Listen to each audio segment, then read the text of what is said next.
O que é importante, até porque já existe há 13 anos, prova que é importante, senão já não existia, mas é importante para reunir a comunidade e partilhar estas experiências dos palestrantes e também as pessoas entre si aqui nos coffee breaks, etc.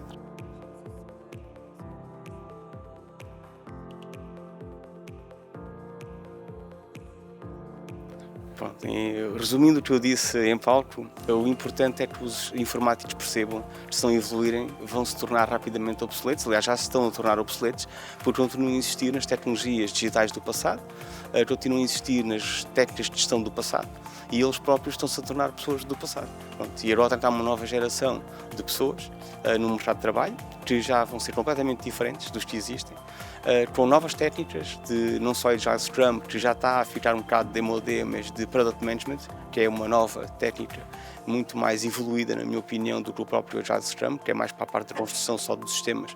E o Product Management trata também do Discovery, do que é para fazer, e também a parte das tecnologias, que há uma série de novas tecnologias que não estão ainda a ser usadas. Eu, por acaso, esqueci de mencionar na minha palestra o Machine Learning, mas os chatbots, por exemplo, a cloud, a sério e por aí em diante.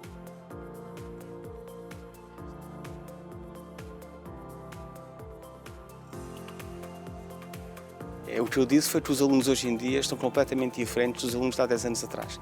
E esses alunos que neste momento estão a estudar nas universidades vão entrar no mercado de trabalho daqui a um ano ou dois. E vão, por exemplo, o exemplo que eu dei é que eles vão se recusar a trabalhar em escritórios. Isso vai ter um impacto brutal nas organizações.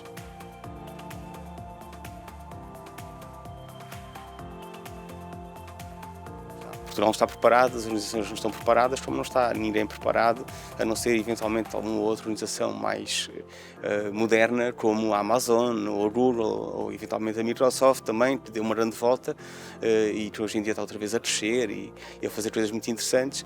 Não estão nada preparados, pelo contrário, estão a resistir e não sei o que vai acontecer, porque a gente tem a experiência da revolução industrial, os que resistiram desapareceram.